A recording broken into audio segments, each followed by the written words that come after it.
Hello, this is Corey. This is Ryan. This is the Unqualified Commission podcast, in which Corey and Ryan embrace the Great Commission given to us in Matthew 28, 19, and 20. We aim to strengthen the walk of fellow Christians, and we hope to reach the lost.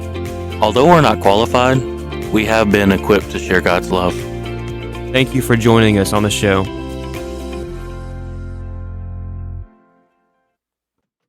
Hello, hello, hello. You remember that intro? Hello. Yeah. That was many, many moons ago. But as you guys can tell, we got a new intro. We worked very, very hard on that intro. Several hours. Several retakes. Ryan is working me to the bone. Corey's a perfectionist. It was all his idea. Okay. You guys should have heard the first one of that recording. It was throughout the night we got certified dog crap, and then we got certified raw sewage. But we just kind of want to take this episode. This episode is going to be a lighter episode. We have a really fun and exciting guest. I'll give you guys a sneak peek into next week. Next week is going to be probably one of our funnest guests. Yeah.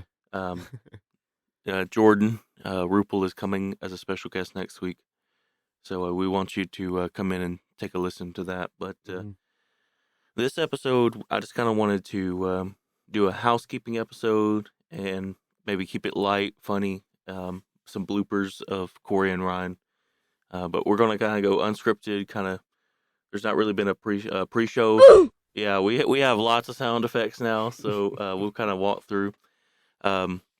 I'd actually kind of like to do kind of like a Q&A, ask me anything eventually once we do like a live show and stuff like that. This is kind of just a talking point. Yeah. But, so let me think here. Think for a minute. This is the problem we go in unscripted. Okay, so housekeeping ideas. Well, housekeeping. So Corey and Ryan are officially fundraising. We are fundraising Krispy Kreme dozen donuts Until the 25th of next month. No, this month now. Today's June 1st, yep, right? 25th of June. All the links have been posted. If you don't live near us and you're not local, we do have the ability to buy digital dozens. Even if you don't want to buy donuts or coffee or anything, you can just Cash App us or Venmo, PayPal us money. Yep. So help we don't have a business support the cause. Venmo yet. Oh, never mind. Don't listen to me. That's something on the list. But yeah, we really appreciate all the ones who have helped donate to our cause. We've had sound equipment donated to us. We've had financial means donated to us. We could not do this without the help of those who support this ministry. Yep. We want to, from the bottom of our hearts, we really want to say thank you. A few more fundraising things. We are in the process of filing all of our IRS, our 1023s, all those forms. We lack like what? One more form? One more official form, and that's the actual 1023. Which Ryan and I have some housekeeping things to do ourselves. We have to kind of write everything down that's on a plan. So, but we are going to continue fundraising efforts even after the dozen donuts and everything sells. So again, we are seeking help. If there's someone out there who does this for a living, we would like to take their advice. Take their advice. Yeah, we will take their advice. I kind of want to go behind the scenes a little bit on this episode, kind of get to know us. Corey or Ryan have not shared their official testimony yet. That's an episode coming, but we wanted to lighten up the mood a little bit. I know we've been serious, like for the last 4 or 5 episodes. So yeah. So we're gonna kind of talk about. Ryan gave me a funny idea. That's a blooper. we can keep that in there. It'll be fine. Ryan wants to kind of tell some stories. We want to get some raw, uncut humor on the microphones. So Ryan was telling me a funny story, and I do want to hear it again because I want our audience to hear it. I was telling you this last night. All right, well, I was listening to a podcast that I like, and it's called Southside Rabbi. It's with this Christian rapper I listen to. His name is KB. And well, he was telling stories from his past where he was young in the faith, and he wasn't as mature as he was now. He was like 19 years old. 19 years old. Him and his wife, well, his girlfriend at the time, they were in premarital counseling, and they were talking. He said they were going through the weeds of their marriage or their relationship, and there was this couple sitting behind them, and the woman was leaning in and listening to their conversation. Well, he was telling his wife, he said, let's give her something to listen to. So he started acting like he was this big guy, running the streets, dealing drugs and all that. And he said, whenever he comes home, all he wants is this line of coke on the table, ready for him, ready to go, ready for him to snort. Well, he was saying, whenever I get home, all I want to do is sit on the couch and snort that line of coke. But I get home and you're sitting there snorting it. and that woman behind him started to get troubled. So she took off, went to the bathroom, and they were continuing the conversation or whatever. And she came back out. She put both of her hands on the table and wouldn't even look at the guy. She looked directly to the girl and said, you can get help. You can get out of this. This does not have to be this way. And then KV started to try to talk, and she was like, no, you said enough. You've done enough. And he was like, no, ma'am, we're Christians. What kind of Christians are you? Is this that New Life church over there talking about riding white horses? And eventually, after some time, she believed him, and KB was like, how did I let that slip through my filter? Why did we do this? But the life lesson here is you eavesdrop and you go get what you get. Yeah. Oh, I didn't even mention. Yeah, she said that woman's sister died of an overdose. That's why she was so upset. But you do again. You should stay. If it doesn't pertain to you, you should stay out of it. They didn't even go into counseling that day. That was in the waiting room. They just went home. He was like, I need to go home for a minute. I need to chill out. I have that personality, so I could see myself if somebody was hearing me, because I'm one of those. If you guys know me, by anyone who knows me will agree. So I will occasionally do something just because somebody said don't do it. Right, I have that kind of personality. Right, just like your brother Isaiah. Right, yeah. So defiance disorder, right? I guess, but I'm also crazy enough that if somebody wants to see a complete embarrassment, I'm okay with doing that. Like, I'm okay with putting my dignity on the line for humor. That's my personality, right? So yeah. So that's why Ryan and I would clash so much, because I don't like putting myself out there. Yeah, Ryan is the most organized, well structured, well balanced. Every person, and then I'm the crazy one. So if you meet us, we're like the duo that you never asked for, but everybody wants. But it's like I said, we're just kind of getting to know each other and kind of getting to know who we are. I do want to kind of mention this, and this is unofficial. I haven't really talked to Ryan about this, but I do want to set up a meet and greet once we have a following, and I really do appreciate. I never thought we started that new series, Flash of Faith. I never thought that was going to be the taking point that was going to take our show to the next level. But there's actually a hunger out there, and Ryan and I are getting a lot of analytics that say it's really doing well. It's really doing well, right? Yeah. So, but once we maybe if we hit 10,000 followers or something, maybe a milestone. I'm just thinking out loud, but we could do a meet and greet. But we kind of want to hear from our audience. Most of the time, we only get hate email. That's the unfortunate truth. We never get like positive. The show was awesome emails. We only get We only get stupidity rubs off. So I'm not gonna throw anyone under the bus here, but there are some certain certain individuals in our life who thinks that I, Corey, am the dumbest thing on this earth. So they certainly tell me about it.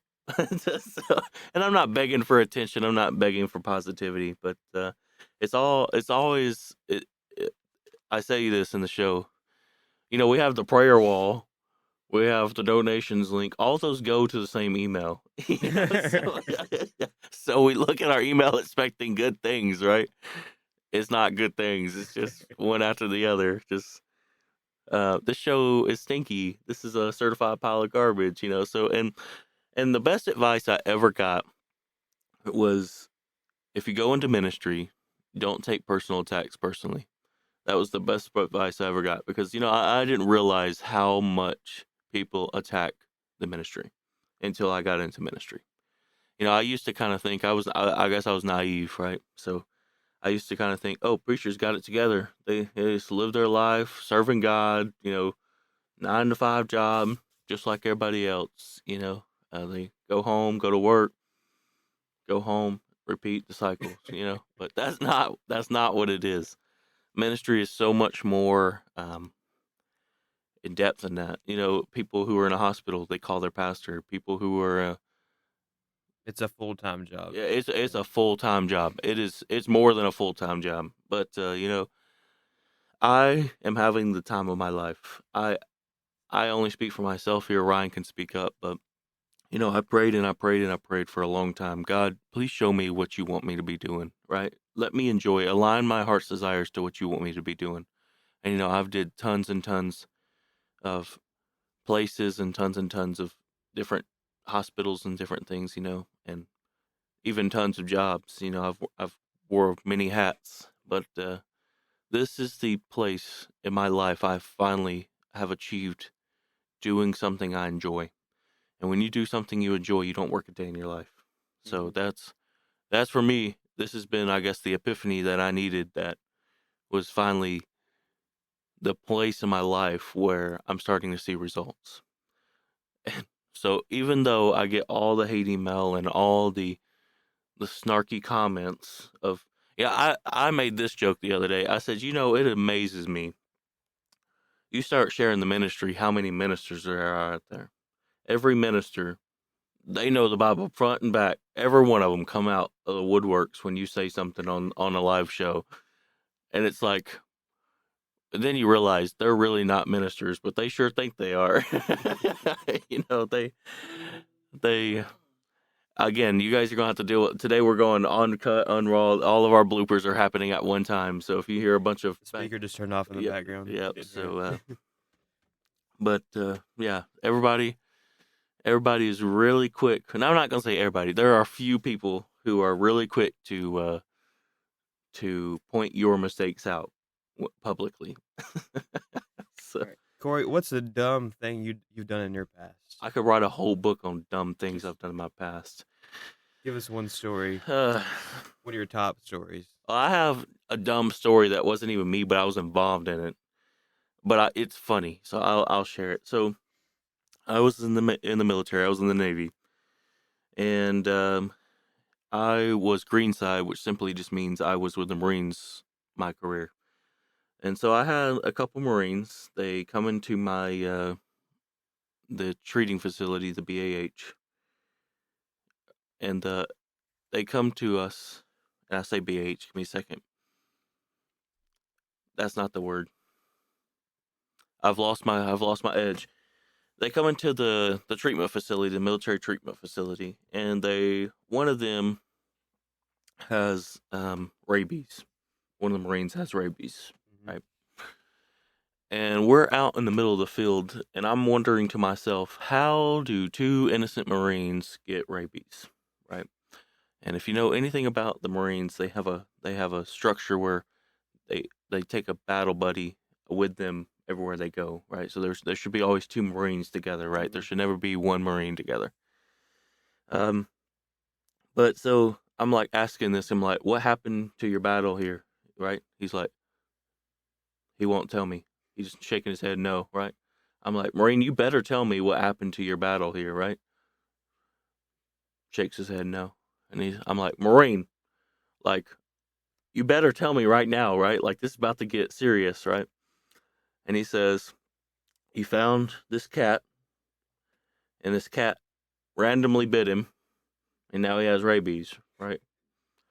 And I was like, okay, I have fallen off a turnip truck before in my life, but it was not yesterday. I was like, I am not stupid, Marine. Like, either A, you tell me the truth. Cats just don't walk up to you and be like, you know what, you're snack today. You know, they just don't do that, right? That's not a cat's behavior, right?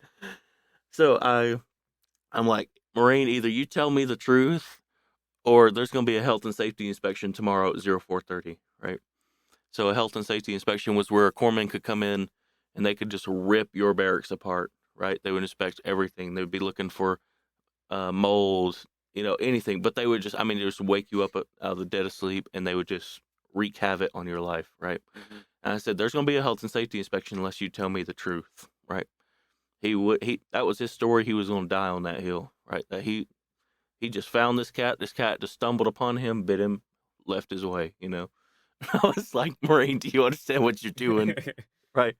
So 04:30 comes up. We wake them all up. We wake them up disrespectfully. We get the pots. We get the pans. We wake every Marine up in the patrol. We wake them all up. Right.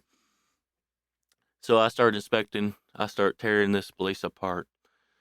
I open up a closet door, and there's many cats. Many cats. Okay. These Marines have gotten this great idea. This is the thing: is you never give a Marine time, okay? Because a Marine with nothing better to do, they do stupid things. Okay, so I open this closet, meow, meow, meow, meow, cats everywhere, right? These Marines have started a elite cat fighting circle. Oh my goodness! And these Marines are fighting cats like chickens in the field, right? So here I am, like, just absolutely stunned what I've just uncovered, right?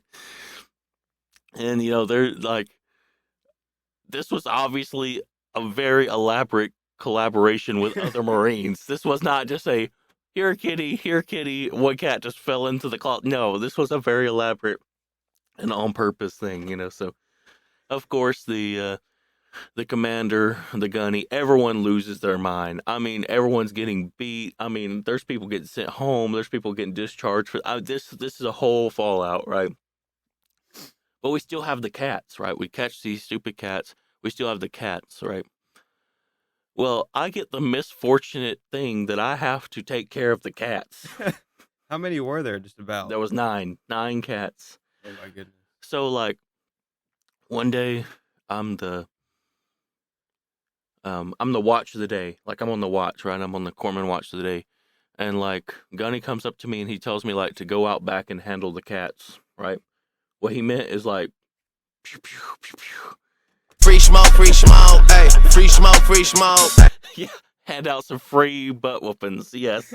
So me and a colleague of mine, we go handle these kitty cats. And that is a story that has stuck with me all this time, but I couldn't imagine having to kill 9 cats.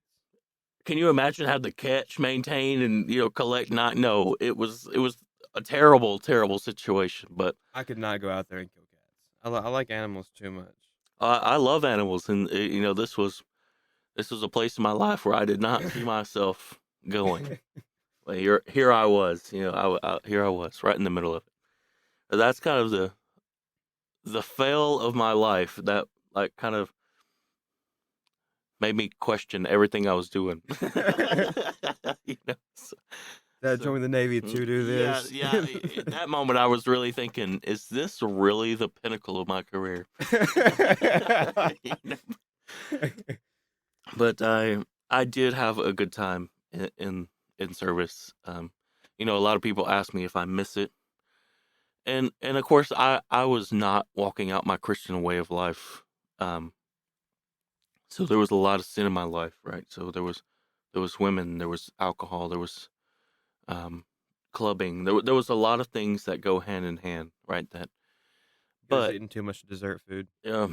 Well, I was in shape. I could eat multiple desserts because I was in the gym 3 times a day. But I don't miss the sinful nature, right? I don't miss the sins that I committed. But you miss the experience of the Navy, I the do. brotherhood that you had. I was gonna say I miss the commodity, the Yeah. purpose, the structure.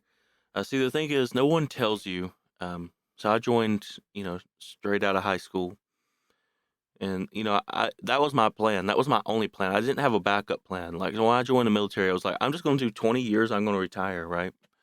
And of course, you know, a little bit about my testimony is I lost my hearing, and I took a health toll.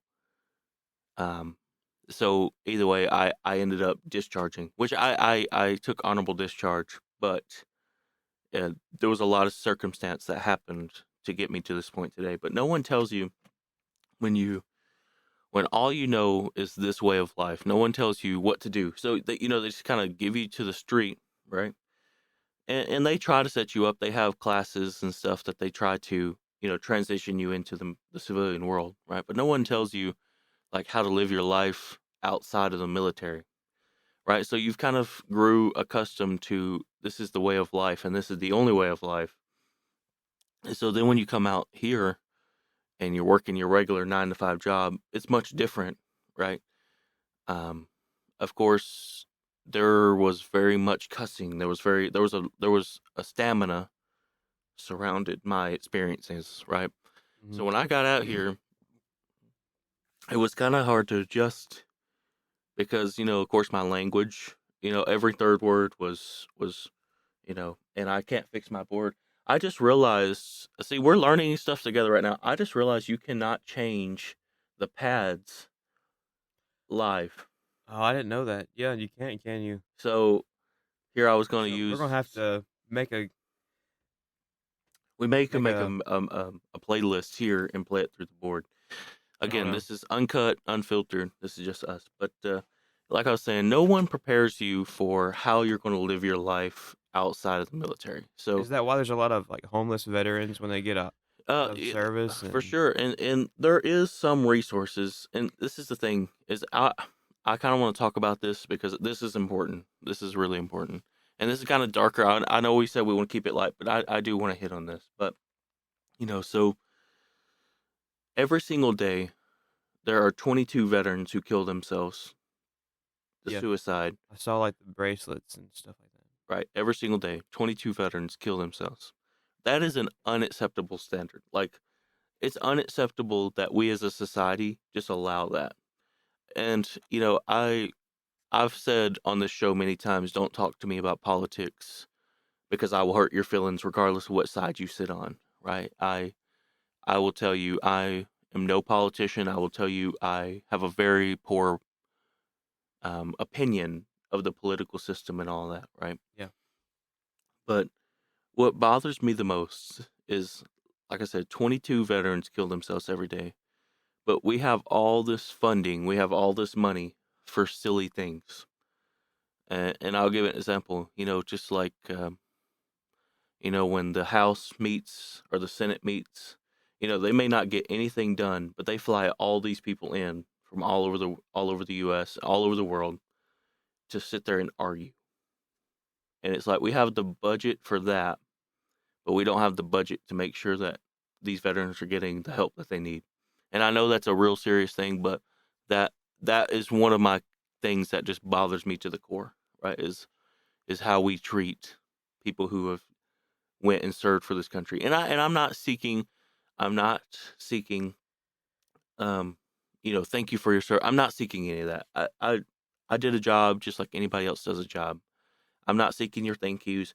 I'm asking, is this really how we want to be known as a society? Is this really is this our best foot?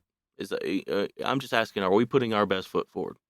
So, and again, I'm going to get off the dark topics here in just a second. We'll have some fun, but that's, just something to be thinking about in the background, because it is important. It really is important. And I hope, of course, I use this ministry to do pretty much ministry wherever, however, there's really no guidelines. Ryan and I have open contracts that say we can pretty much free reign how we want to while using the ministry. We're in the process of writing down some ground rules just for legal purposes, but Ryan really doesn't question something I feel close to my heart. I really don't question what he has on his heart. So there's a lot of things that we just don't really get into each other's ministry, but we both minister. Like I said, I was talking to him about Big Star, and he has that ministry at Big Star. So, and I don't intrude on that ministry. But Ryan, I'm going to ask you, what are some dumb things you've done in your life?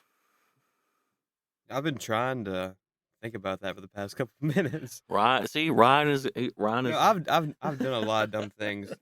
I can't think of one specific thing. Now, if you could ask any of my friends, I'm sure they could name them off to you. So I did learn this about Ryan, and it made me chuckle. What? It's not something that you did that is dumb, but it's something that you continuously do that other people find dumb. Okay, and I just look. Anything I do seems rational to me in my head. Okay, I'm gonna be headed out for free smoke. Okay, some hot takes. Okay, so don't. But I heard this the other day, and it made me out loud laugh. So. You know what your nickname is? Have you ever heard your nickname? Is it Rah Rah? No.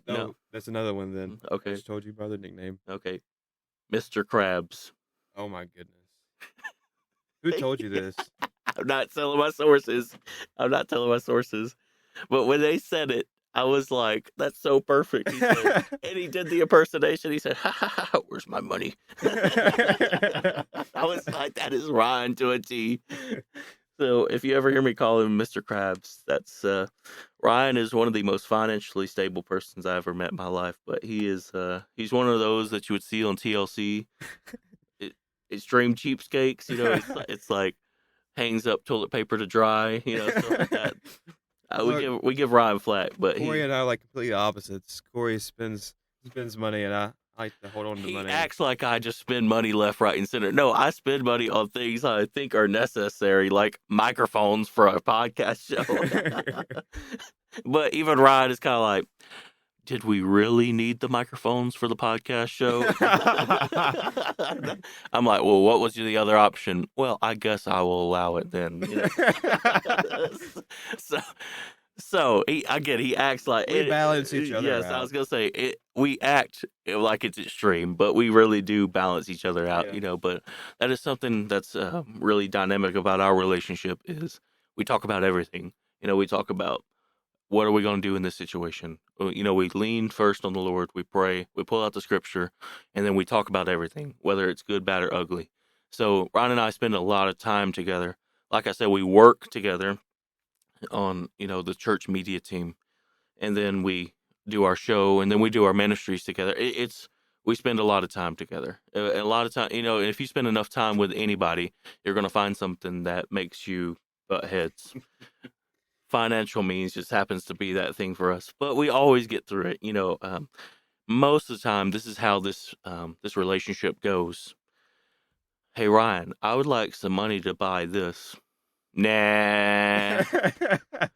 Ryan, I really think this is a good idea. Here's my spiel. I give a 20-minute spiel. Yeah, that's a pretty good idea, but I don't think that's the top of the list item. Okay, Ryan, forget it. I'm just buying it myself. Here's my money. So, I gotta watch myself, but it is a good dynamic. It's a good dynamic. It's good to be balanced, But Nick and I were talking, and we came to the realization that me and him have like nothing in common besides like Jesus, and I don't even know why we're friends. We became friends pre-Jesus, and then like we're friends now, but we have like nothing in common at all. If you go listen to episode, what is it, 8? They'll tell you why you became friends. But the funny thing is, Ryan and I bicker because we're identical. Like like you said, Nick and you have nothing in common except Jesus. Where it's like you and I have everything in common except money. So that's why it's like siblings. We bicker because it's like he did this, he did this, he did. And it's like, well, you're doing it by you're doing it by saying he did it. So it's like that sibling rivalry. So because I definitely feel that. I feel like Ryan and I are definitely brothers from another mother, but. he gets to choose which mother he wanted to be from. Free smoke, free smoke. But yeah, give me something dumb that you certifiably have been a part of, or just watch unfold in your life. Wow, I'm on the spot. You've had 28 minutes to think about it. I know. I want to put this in right here. I'm gonna put this in. I like ask Ryan. I'm like, Ryan, you cannot leave me hanging on the microphone. I do not want to be a mic hog. I do not want to be a mic hog. I know people are thinking I am a mic hog. I'm certifiably a mic hog. Ryan says, "Yep." Look, this is another way me and Corey are different. He likes to talk a lot, and I'm not that big of a talker. And I get blank when I get put on the spot. But I just thought of something. Okay, I am not known for my driving skills. I think I'm an okay driver. I really am, but I had a few like mishaps. We have a thing. It says, "Are you sure about that?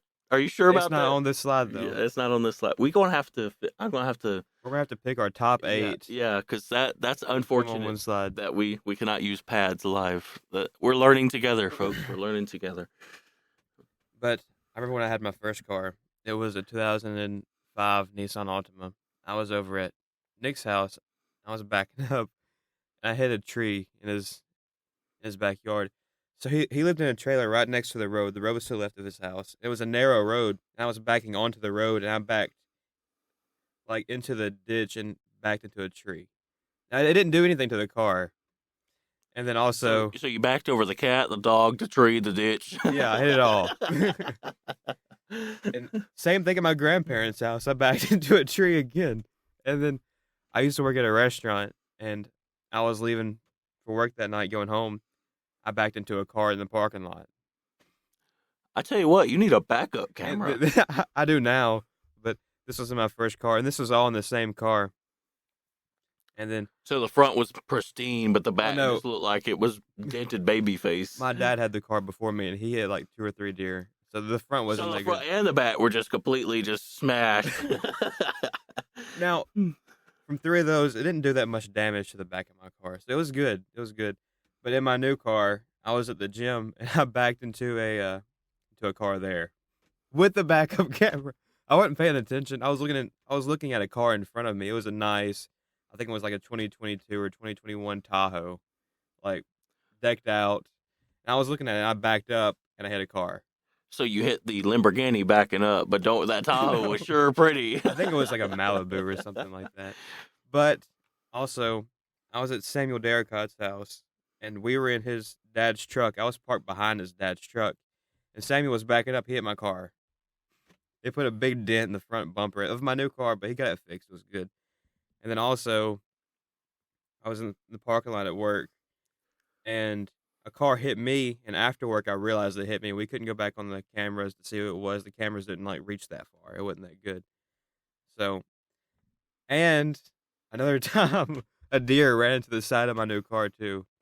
I don't have a good history with vehicles. So you pull the Carfax on this poor car, and it's wrecked 3,800 times. This is between 2 cars, but yeah, my new one's been hit 1, 2, 3 times, 4 times. So I'm going to go on a little bit of rant here, just talking about what you're talking about, because I bet your insurance rates are through the roof, right? Actually, it's not. I only pay like $110 a month for full coverage. That's pretty good. I'm on a family plan, though. I thought you were going to say I pay $110 a week. I was like, Ryan, that's terrible.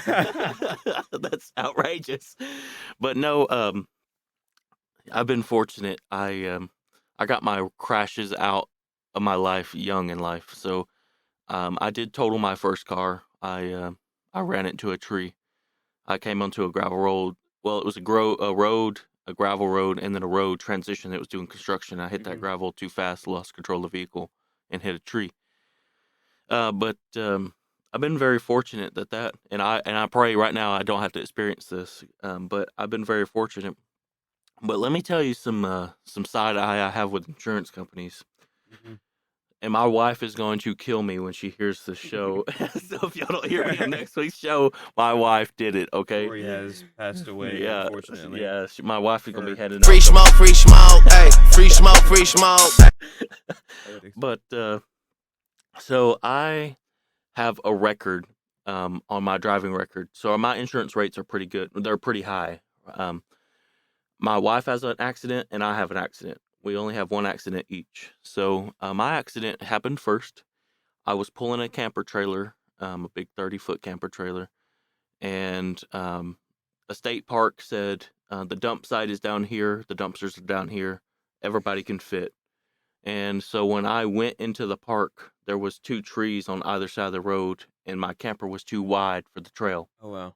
So I ripped off my awning on the camper trailer.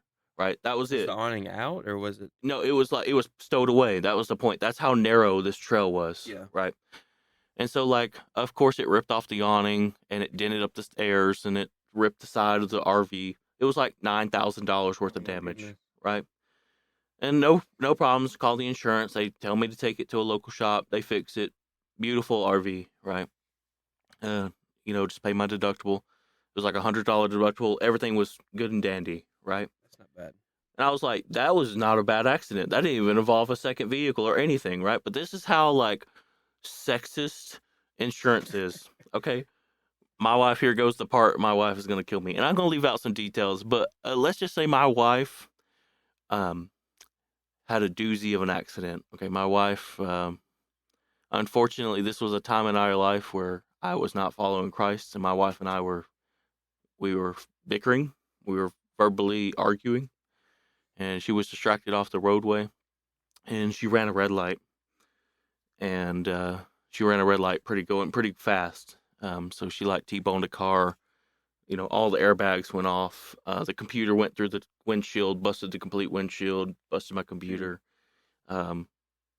Multiple cars, multiple totaled cars. Let me get that right. So, and so the point where she got like tickets, citations for like reckless endangerment of an intersection, failure to follow speed limits, failure to maintain speed of a vehicle, failure to control a vehicle. She got citations, lots of citations, right? Because she was in the wrong, right? And she had to go to driving school, right? And like have all, like, they were to the point where they were going to, like, if she did not attend all these driving seminars and all this, they were going to revoke her license, right? So pretty serious accident, right? And I'm not blaming my wife. I'm not even saying it's her fault. I'm not pointing fun at her, but what I'm saying is, when the insurance came, they fixed all those vehicles, they put all the people in the doctor, whoever needed to be, and everybody was okay. There was nobody who was, fatally killed or anything like that. When insurance came, how many points do you think my accident was worth? I have no idea how the point system Well, works. so Progressive gives you points, so every accident is worth 4 points. Like so- max or what? So 4 points is like, if you get 4 points, like that's bad. Yeah. Your rate's going to skyrocket. So I get mine in the mail. 4 points. 4 points. 4 points. I was like, what? I get Sarah's in the mail. 4 points. I was like, how is this even the same? How is this even the same? How is me hitting a tree, a stationary object with an RV, the same as like this?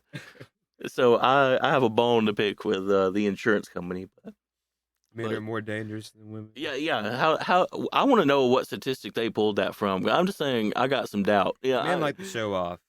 Okay, I'm not saying they don't, but I'm like saying their egos. if you look at my driving record compared to my wife's driving record, I'm just saying there's some night and day difference. Okay, Are you calling women bad drivers? I'm not calling women bad drivers. I'm saying Sarah Oakes is bad driver.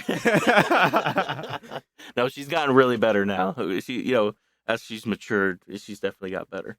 But She's grown with Christ. yeah, and especially I was gonna say we've gotten closer, Yeah. and both of our relationships with Christ has gotten closer. And see, here's the thing: is when you get that right, there's a lot of things in your life that just Especially your driving. well.